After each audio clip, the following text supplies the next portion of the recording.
How to make money online. এই বিষয়টির উপরে আপনি এই পর্যন্ত অনলাইনে অনেক রকমের ভিডিও দেখেছেন, আর এইসব ভিডিও তৈরি করলেই এর উপর হাজার হাজার লাখ লাখ ভিউজ চলে আসে মুহূর্তেই। কারণ আমাদের মধ্যে সবাই চায় বর্তমান সময়ে ঘরে বসে মোবাইল, ল্যাপটপ বা নিজের কম্পিউটার দিয়ে টাকা উপার্জন করতে। কারণ আমাদের মধ্যে বেশিরভাগ মানুষই চায় কম কষ্টে টাকা উপার্জন করতে। এজন্য তারা এইসব ভিডিও থেকে টাকা উপার্জনের পথ খুঁজে বের করার চেষ্টা করে। কিন্তু আপনি খেয়াল করে দেখবেন এইসব ভিডিওগুলোতে সর্বদা একই রকমের বুদ্ধি বা আইডিয়া দেয়া হয়। আপনাকে ব্লগিং করতে বলা হয়, ইউটিউব চ্যানেল খোলার ব্যাপারে বলা হয়, অথবা অ্যাপ বানিয়ে পাবলিশ করতে বলা হয়। যারা ফ্রিল্যান্সার হয়েছে তারা ফ্রিল্যান্সিং করতে বলবে, অথবা ভিডিও এডিটিং এর কাজ শুরু করতে দিতে বলা হয়। সবাই এই ভিডিওগুলোতে অনলাইন উপার্জনের সুবিধাগুলো সম্পর্কে শুধু বলে, কিন্তু আপনাকে কেউ এগুলোর অসুবিধা বা লুপ হোলগুলো সম্পর্কে বলবে না। তাই আজকের ভিডিওতে আমি আপনাকে এই কাজগুলোর অসুবিধা এবং লুপ হোলগুলো জানাতে চাই। অনলাইনে যদি আপনি বুঝে শুনে কাজ না করেন, তাহলে আপনার সময়, টাকা এবং শ্রম তিনটাই নষ্ট হতে চলেছে। যেখানে সবাই আপনাদের অনলাইন ইনকামের সুবিধা সম্পর্কে বলে, সেখানে আমি আজকে আপনাদের এই অনলাইন ইনকামের নেগেটিভ সাইডগুলো সম্পর্কে বলবো, যেটা কখনোই আপনাকে অন্য কেউ বলবে না। কারণ এখানে কাজ করলে আপনার সুবিধার থেকে অসুবিধা হওয়ার সম্ভাবনা বেশি থাকে। সেই সাথে আমি আপনাদের আরো বলবো কিভাবে আপনার পছন্দের ইনফ্লুয়েন্সাররা আপনাদের নিজের ব্যবসার ক্ষেত্রে ব্যবহার করে নিচ্ছে, কিভাবে শুধু তারা তাদের ফ্যান ফলোয়ার বাড়ানোর জন্য আপনাদের দ্বারা অর্থ উপার্জন করে যাচ্ছে। তাই আজকের ভিডিওটি অনেক বেশি কাজের হতে চলেছে, তাই শেষ পর্যন্ত অবশ্যই দেখবেন এবং ঠান্ডা মাথায় বোঝার চেষ্টা করবেন। প্রথমেই আমি আপনাদের অনলাইন ইনকামের সবচেয়ে বাজে 4টি পদ্ধতির নাম বলবো। 1 নম্বরেই রয়েছে রেফার অ্যান্ড আর্ন। আপনি খেয়াল করে দেখবেন আপনার আশপাশে থাকা অনেক ইউটিউব ভিডিওতে মানুষ বলবে যে আপনি শুধু এই অ্যাপটি প্লে স্টোর থেকে ডাউনলোড করে নিন, আর ডাউনলোড করার পর অ্যাপটি আপনার বন্ধু বান্ধব, পরিবার ও আত্মীয় স্বজনদের রেফার করে দিন। আপনার রেফার থেকে যদি তারা ওই অ্যাপটি ডাউনলোড করে, তাহলে আপনি 50 টাকা উপার্জন করতে সক্ষম হবেন। আর এটা দেখার সাথে সাথে আপনাদের মধ্যে অনেক মানুষ রয়েছে যারা বিশ্বাস করে নেয় এবং এই কাজে বিনা পয়সায় তাদের শ্রমিক হয়ে লেগে পড়ে। আর এজন্য তারা তাদের বন্ধুদের কাছে গিয়ে আকুতি মিনতি করতে শুরু করে দেয় যে সবাই যেন এই অ্যাপগুলো ডাউনলোড করে। এমনকি নিজের আত্মীয় স্বজনদের ফোন দিয়ে বলতে থাকে যে সফটওয়্যারটা ডাউনলোড করতে। অনেক সময় বাড়িতে থাকা সব মোবাইল দিয়েও তারা এই কাজ শুরু করে দেয় এবং দিন শেষে তারা কি পায়? সর্বোচ্চ 300 থেকে 400 টাকা। তাও আবার অধিকাংশ ক্ষেত্রে এগুলো ফ্রড হয়। এই 300-400 টাকা আপনাকে কখনোই ধনী ব্যক্তি বানাতে পারবে না বা আপনাকে একটা কেরিয়ার তৈরি করে দিতে পারবে না। অন্যদিকে আপনি যত মানুষের ফোনে ওই অ্যাপটি ইনস্টল করে দিচ্ছেন, ওই সমস্ত ফোনগুলোর ডিটেলস ওই অ্যাপ কোম্পানি পেয়ে যাচ্ছে। এরপর ওই কোম্পানিটি আপনার ইমেইল, ফোন এবং মেসেজের মাধ্যমে তাদের প্রোডাক্ট সেল করতে শুরু করবে। আর এতে তারা যত টাকা আপনাকে দিচ্ছে তার থেকে অনেক বেশি টাকা আপনার থেকে আদায় করার চেষ্টা করছে। আর এই কথাটি কখনোই আপনাকে ইনফ্লুয়েন্সার বা ইউটিউবাররা বলবে না, কারণ আপনি যে রেফারটা করছেন এই রেফারের কোড তারা অলরেডি পেয়ে গেছে এবং এটার জন্য যে টাকা তাদের পাওয়ার কথা সেটাও তারা পেয়ে গেছে। আর একজন ইনফ্লুয়েন্সার যদি আপনার মতো আরো 10,000 মানুষকে ইনফ্লুয়েন্স করতে সক্ষম হয়, তাহলে চিন্তা করুন এই রেফারেল থেকে তার কত টাকা উপার্জন হচ্ছে। 50 টাকা করে যদি আমরা 10,000 মানুষকে ধরি, তবে এই রেফার থেকে 5 লাখ টাকা উপার্জন করে নিচ্ছে একজন ইউটিউবার বা একজন ফেসবুক পেজের মালিক অথবা একজন ইনফ্লুয়েন্সার। প্রকৃতপক্ষে আপনি ধনী হচ্ছেন না, আপনাকে ব্যবহার করে ওই ইনফ্লুয়েন্সার ধনী হচ্ছে। এক্ষেত্রে অধিকাংশ ক্ষেত্রেই দেখা যায় শুরুতে এই সমস্ত অ্যাপগুলো কিছু মানুষকে টাকা দেয় আর লোভে পড়ে বাকিরাও রেফার করতে থাকে। কিন্তু ফলাফল হিসাবে এই রেফারের ফলে আপনার তো কোনো লাভ হয়ই না। 90% ক্ষেত্রে আপনি কোনো টাকাই পান না, যদিও 10% ক্ষেত্রে টাকা পান ইউটিউবে একটা ভিডিও দেখে সেই ভিডিও অনুযায়ী কাজ করে, কিন্তু পরবর্তীতে এগুলো আসলে বাস্তবে কাজে লাগে না। এটা শুধু আপনার ক্ষতিই করছে, আপনার সময়কেই নষ্ট করছে। একটা প্রবাদ তো আপনি অবশ্যই শুনেছেন, when something is free then you are not the customer, you are the product। যদি আপনি কোনো কিছু ফ্রি সার্ভিস ব্যবহার করেন, তার মানে আপনি কাস্টমার নন, আপনি নিজেই একটা পণ্য। আমি নিশ্চিত হয়ে বলতে পারি যে ছোটখাটো অ্যাপ বা জিনিস প্রমোট করার জন্য আপনি কাজ করে যাচ্ছিলেন, সেই জিনিসটার বদলে আপনি যদি মন দিয়ে নিজের কাজ করতেন বা অন্য কোনো কাজ করতেন, তবে আপনার রেপুটেশনও নষ্ট হতো না এবং আপনি ভালো টাকা রোজগার করতেও সক্ষম হতেন। Number 2, gambling and betting app. দেখুন, 1 টাকায় বর্তমান সময়ে কি পাওয়া যায়? কিছুই না। আর 1 টাকা নিয়ে দোকানে যেতেও মানুষের লজ্জা লাগে। আর অন্যদিকে আপনার প্রিয় ইনফ্লুয়েন্সাররা ইউটিউব এবং ইনস্টাগ্রামে একটার পর একটা আপনার কাছে অ্যাড ডেলিভারি দিয়ে যাচ্ছে। তারা আপনাকে বলছে লাখ লাখ টাকার গাড়ি কিনে দেওয়ার স্বপ্ন দেখাচ্ছে। তারা গ্যামলিং করে আপনাকে একটা মোবাইল অ্যাপ্লিকেশনের ক্রিকেট টিম তৈরি করতে বলে, আর সেখান থেকেই পরের দিন সকালে নাকি তারা আপনার বাড়ির সামনে লাখ টাকার গাড়ি দিয়ে যাবে। এই গল্পটা দ্বারা আমি কোন কথা বুঝিয়েছি আমার মনে হয় আপনি খুব ভালোভাবেই বুঝে গেছেন। আমি আর এদের নাম বলতে চাই না। কিন্তু ইনফ্লুয়েন্সারদের কথা বাদ দিন, বর্তমান সময়ে তো আমাদের প্রিয় তারকারা যেমন মুভি স্টার বা ক্রিকেটাররাও এই সমস্ত জিনিসের অ্যাডভার্টাইজ করে বেড়াচ্ছে। তারা শুধু নিজেদের কথা চিন্তা করে, আপনাকে গ্যামলিং এবং বেটিং এর মতো অ্যাপসে ফাঁসিয়ে দিচ্ছে। তারা নিজেদের সেরাটা দিয়ে এইসব অ্যাপ্লিকেশন প্রমোট করছে এবং আপনাকে ডাউনলোড করতে বলছে, আর এতে আপনিও মন ভোলা হয়ে এদের কথা মতো এগুলো ডাউনলোড করছেন। উদাহরণ হিসেবে যিনি 1 টাকা দিয়ে 1 কোটি টাকা উপার্জন করে নিয়েছে, তারা নিজেদের সেরা পারফরমেন্স দিয়ে এই সমস্ত অ্যাপ্লিকেশনের প্রমোশন করছে এবং আপনাকে ডাউনলোড করতে বলছে। আর এতে তাদের মন না ভুললে পরবর্তীতে তারা অ্যাডে আপনার সামনে এমন একটা উদাহরণ নিয়ে আসবে যে লোক 1 টাকা দিয়ে 1 কোটি টাকা উপার্জন করে নিয়েছে। কিন্তু বাস্তবতা এমন নয়, এগুলোর সবই মিথ্যা হয়। আমাদের আশপাশে এমন অনেক মানুষ রয়েছে যারা এই ফাঁদে পড়ে নিজেদের সর্বস্ব হারিয়েছে, যারা নিজেদের জীবন এবং কেরিয়ারকে এমন বাজে অভ্যাসের পেছনে ছুটে ধ্বংস করে দিয়েছে। শুধু তারাই জানে এটা কতটা অ্যাডিকটিভ হয়। আপনি গুগলে সার্চ করলে এমন হাজার হাজার রিয়েল লাইফ এক্সাম্পল নিজের চোখে দেখতে পাবেন। ইন্ডিয়ায় 25 বছরের হাসির নামে একটা ছেলে এমনই একটা অ্যাপের আকর্ষণে 40,000 টাকা ইনভেস্ট করে, যা ছিল তার টিউশন ফি। আর এই 40,000 টাকা তার পিতা লোন করে নিয়ে তাকে দিয়েছিল যেন সে ভালোভাবে লেখাপড়া করতে পারে। কিন্তু সেই টাকা সে জুয়া খেলে হারিয়ে ফেলে। এটা এমন একটি খেলা যেখানে আপনি 5 বার জিতলে 100 বার হারবেন, আর হেরে যাওয়া টাকা উঠানোর জন্য খেলতেই থাকবেন, আর দিন শেষে আপনি এটাকে আপনার অভ্যাসে পরিণত করবেন।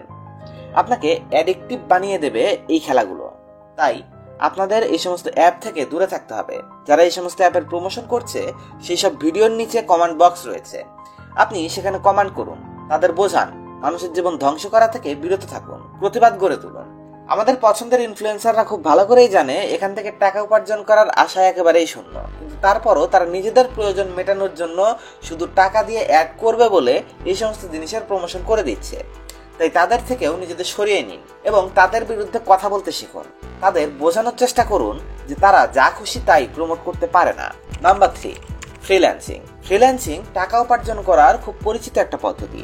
সোশ্যাল মিডিয়াতে অধিকাংশ ক্ষেত্রে টাকা উপার্জন নিয়ে কথা উঠলে ফ্রিল্যান্সারদের কথা সামনে আসবেই। কিন্তু আপনি বলতে পারেন ফ্রিল্যান্সিং এমন কি সমস্যা হতে পারে? এখানে তো আপনি ডাইরেক্ট টাকা উপার্জন করছেন কোনো কাজের বদলে। মুক্ত পেশা যা আপনাকে আপনার জীবন নিজের মতো করে পরিচালনা করার স্বাধীনতা দেয়, ঘরে বসে টাকা উপার্জন করার স্বাধীনতা দেয়। কিন্তু আপনি খেয়াল করে দেখবেন অধিকাংশ ভিডিওতেই বলা হয় যে আপনি প্রতি মাসে ঘরে বসে ফ্রিল্যান্সিং এর মাধ্যমে 30 থেকে 40,000 টাকা উপার্জন করতে সক্ষম হবেন। কিন্তু আসলে কি তা সত্য? আসুন জেনে নেওয়া যাক এর পেছনে কি রয়েছে। এই ভিডিওতে আমি আপনাদের সামনে এটাই তুলে ধরতে চাচ্ছি। দেখুন, ফ্রিল্যান্সিং করে মাসে 30, 40, 50,000 টাকা উপার্জন কোনো বড় কথা নয়। আসলে ফ্রিল্যান্সিং এর মাধ্যমে 30,000 বা 50,000 উপার্জন করা খুব সহজেই সম্ভব। কিন্তু এই টাকা উপার্জনের জন্য আপনার সময় কত লাগবে, এটি অনেক বড় একটা প্রশ্ন। ফ্রিল্যান্সিং করে প্রথম দিন থেকেই কেউ টাকা উপার্জন করতে পারে না। এখানে সময়ের প্রয়োজন, সেই সাথে শুধু একটাই স্কিলে উপার্জন করা সম্ভব হয় না। এখানে আরো কিছু রয়েছে যা আপনার কাজকে প্রভাবিত করে। যেমন আমি অনেক মানুষদের চিনি যারা নিজেদের কাজ খুব ভালোভাবে করতে পারে কিন্তু অন্যের সাথে কমিউনিকেট করতে পারে না। যদি তারা ক্লায়েন্টকে ভালোভাবে কানেক্ট করতে না পারে বা তারা যদি ক্লায়েন্টকে তাদের মনের ভাব বোঝাতে না পারে, তাহলে আসলে এই ফিল্ডে অনেক সমস্যার সম্মুখীন হতে হয়। কমিউনিকেশন এই ফিল্ডের জন্য অনেক গুরুত্বপূর্ণ। আপনি যদি ইন্ট্রোভার্ট হয়ে থাকেন, মানুষের সাথে ঠিক করে কথা বলতে না পারেন, তাহলে এই ফিল্ড আপনার জন্য না। আপনাকে অন্য কোনো কাজ দেখে নিতে হবে। কমিউনিকেশন খারাপ হলে আপনার নেগোসিয়েশন খারাপ হবে, আর এই সুযোগেই ক্লায়েন্ট আপনার থেকে অনেক কম টাকায় তার কাজ উদ্ধার করে নিতে সক্ষম হবে। ফলে দিন শেষে আপনার যে টাকা উপার্জন করার কথা ছিল সেটা উপার্জন করতে ব্যর্থ হবেন। এই কাজে আরও একটা সমস্যা রয়েছে, তা হচ্ছে পেমেন্ট ইস্যু। অনেক সময় অনেক ক্লায়েন্ট আছে যারা কাজের শুরুতে অনেক বড় বড় কমিটমেন্ট দিয়ে দেয়, কিন্তু কাজ শেষ হওয়ার পর তাদের খুঁজে পাওয়া যায় না। কাজ শেষ হওয়ার পর পেমেন্টের জন্য আপনার তার পেছনে ঘুরে বেড়াতে হয়, কিন্তু তারা সঠিক সময়ে টাকা দেয় না।